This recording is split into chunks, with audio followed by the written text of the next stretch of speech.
ஜெயலலிதாவை பயன்படுத்தி இந்த குடும்பம் சம்பாரிச்சுக்கிச்சு அப்படின்னு பேசுறாங்களே. தமிழ்நாட்டு முதலமைச்சரா இருந்தவங்க எந்த மூலையில என்ன நடந்தாலும் தெரிகிறவங்களுக்கு கூட இருந்த சசிகலா சம்பாரிச்சது தெரியாதா? ஜெயலலிதாவே முதலில் ஒரு ஆடம்பர பேர்வழி.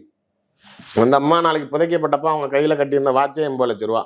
இப்பயெல்லாம் லேண்ட் குரூசர் சகஜம். அந்த அம்மா அந்த காலத்திலேயே வெளிநாடுகள்லேருந்து லேண்ட் குரூசர் இறக்குமதி செஞ்சு ஓட்டிக்கிட்டு இருந்தாங்க. ஏசி இல்லாமல் இருக்க மாட்டாங்க.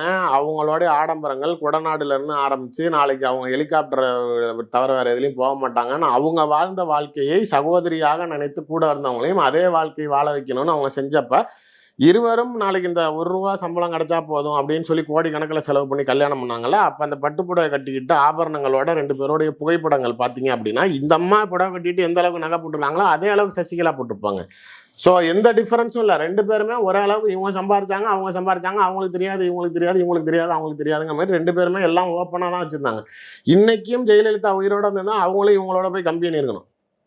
அப்படி இருக்கிறப்ப இன்னைக்கு அவங்க இறந்து போயிட்டாங்கன்னு சொல்லி இவங்க அவங்க பேரை யூஸ் பண்ணி நாளைக்கு சம்பாரிச்சுக்கிட்டாங்க அப்படின்னு அவங்களை அலிகேட் பண்ணுறது ஜெயலலிதா அவர்கள் எம்ஜிஆர் மறைவுக்கு பிறகும் சரி, சோபன் பாபு பிரச்சனைக்கு அப்பாற்பட்டும் சரி, மேடைகளில் பேசுனதே என் உயிருக்கு அச்சுறுத்தல் இருக்குன்னு வந்து என்னை காப்பாற்றுங்க, ஜெயலலிதா காலில் விழுந்தாங்க, நான் இங்கே நீங்கள் இருக்காதீங்க, உங்களுக்கு பாதுகாப்பில் பெங்களூர் போயிருங்கன்னு சொன்னேன்னு அந்த சமயத்தில் தமிழ்நாட்டுக்குள்ளாரையே அவர்களை உயிரை பாதுகாத்து அவங்களை இங்கே நாளைக்கு திரும்பி முதலமைச்சர் ஆகிற வரைக்கும் நாளைக்கு அவங்களுக்கு பின்புலமாக இருந்து அவங்களுக்கு பாதுகாப்பு அரணாக இருந்தது சசிகலா தான்.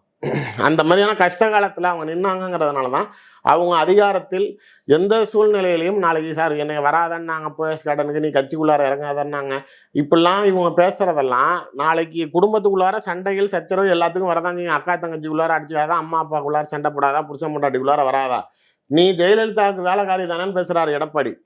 அதே வேலைக்காரிக்கிட்ட போய் கை கட்டிட்டு நின்னாங்க தானே நீங்கள் எல்லாம் போயலாம். அந்த அம்மா வேலைக்காரியாகவே இருந்துட்டு போட்டோம். அந்த வேலைக்காரிக்கிட்ட நீங்கள் கை கட்டலையா? அப்போ நீங்களாம் என்ன ஆளுங்க?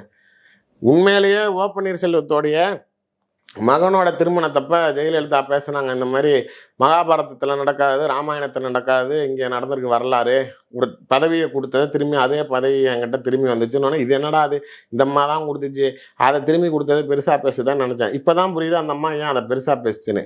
இதே இப்போ பாருங்கள், இப்போ சசிகலா நம்ம வந்து இபிஎஸ்ட்டை கொடுத்தாங்க, திரும்பி கொடுத்தாரா? அதே பதவியை வச்சுக்கிட்டு அந்த அம்மா நாளைக்கு செங்கோட்டையன்னு தமிழ்நாட்டு சிறைச்சாலைக்கு வர சொன்னார். நல்ல வேளை நான் வரல, வந்திருந்தா இன்றைக்கி உங்கள் முன்னாடி நான் நின்றுக்கவே மாட்டாங்கிறாங்க.